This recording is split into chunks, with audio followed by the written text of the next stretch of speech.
And people said that the MCU was dead. Hey, what is up guys? It's me, Anthony, here to give you guys another movie review. This time it is for the new Marvel film, Shang-Chi. And apologies if I butchered that name, you know, Chinese isn't my first language. But we have Shang-Chi in here, and this is the newest character in the MCU, the newest Avenger. He's not quite an Avenger yet. And wow, this movie was as good as everybody on Twitter was saying it was. It's damn good. Shang-Chi must confront the past he thought he left behind when he's drawn into a web of mysterious Ten Rings organization. I'm not gonna sit here and say that this is the best movie that I've ever seen in the MCU. I get why people are saying that. It's been a while since we had a really good movie in the MCU. I really like Black Widow. There's no hate for that. That was really good, but this is better than that in my opinion. But for me personally, I don't think it's the best MCU movie. I don't really like this whole like the best MCU movie kind of talk, because I think that the Marvel Cinematic Universe is unique in that every movie is a piece to the puzzle. Makes every movie better than the next. It's like an added on layer to a cake. But I don't even know where to begin with this movie because there's so many good stuff about this film. There's also a little bit of nitpicks that I have with the film, but we'll get into that later. Let's just praise the hell out of this film. But let's talk about Simu Liu. I think I said that name right.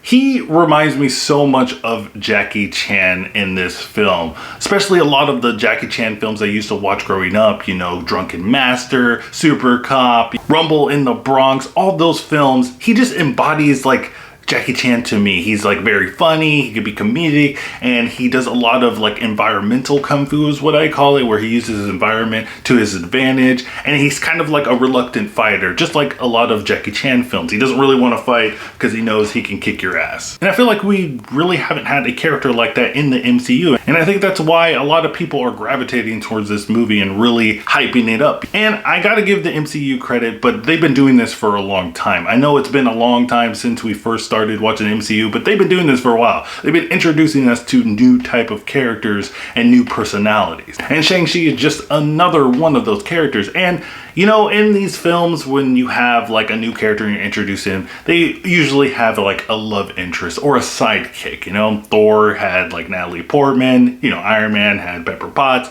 all that stuff. And in this one, we have Awkwafina. She plays Katie, Shang-Chi's best friend. And I was kind of worried that they were going to do this whole typical like, oh, they finally are going to get in a relationship. They kind of hinted that in this film, but they don't throw it in your face. And I really appreciated that. And Awkwafina's character is good. I liked her a lot. You know, I'm not one of those people that think that the sidekick characters are annoying and gonna suck. MCU has so far hasn't let us down, so when they tell you that there's gonna be a character and they're gonna be comic relief, most likely they're not gonna suck. Tony Chiu, man, talk about one of the best MCU villains that we've had to date. I think him and Thanos are like 1A, 1B for me because just the caliber of villain that they are. These are the type of villains that think that they are doing good. They think they are the good guys, and those are the best villains. But his performance was great. Everybody across the board, even the side characters that we have in here, Shang-Chi's sister, they did a really good job. I wish they, you know, put a little bit more emphasis on her. I felt like she kind of was by the wayside, and that kind of just goes into her story, which I thought was kind of cool. But, you know, I just want a little bit more from her, and I think,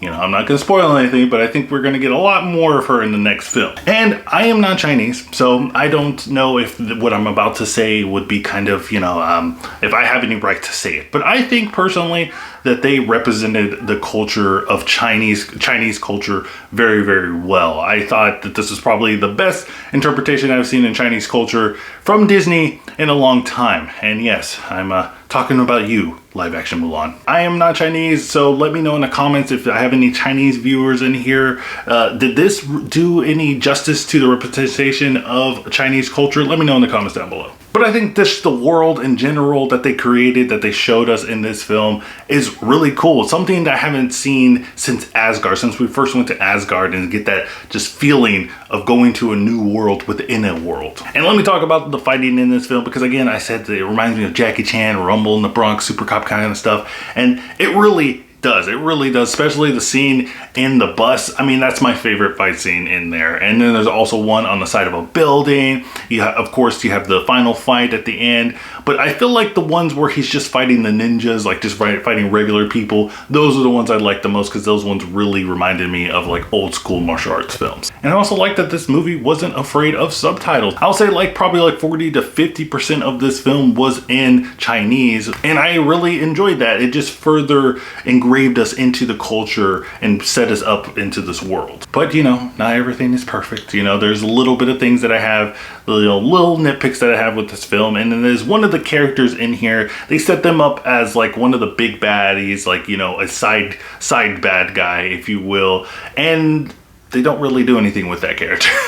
they just kind of have a standoff and they just look at each other, Shang-Chi and that person, and then that's it. So I was kind of disappointed in that aspect, because you built up this character, especially in the trailers and all that stuff. And I know, don't expect everything from the trailers to be in the movie or to live up to that.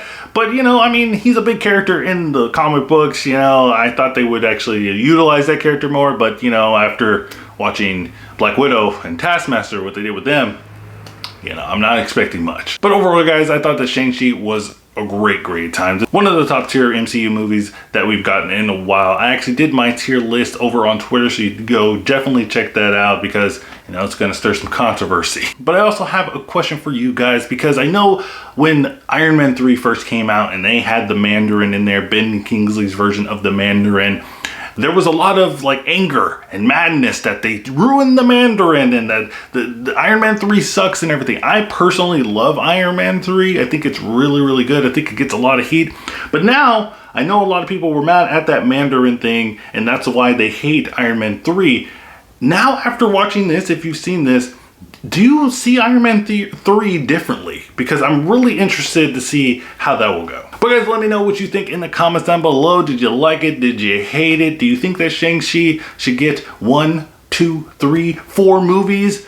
I don't know. They probably will do it. It's the MCU. But guys, so don't forget to check out my Twitter so you stay up to date with my channel. Don't forget to like, subscribe, do all that stuff. And remember, guys, keep watching movies.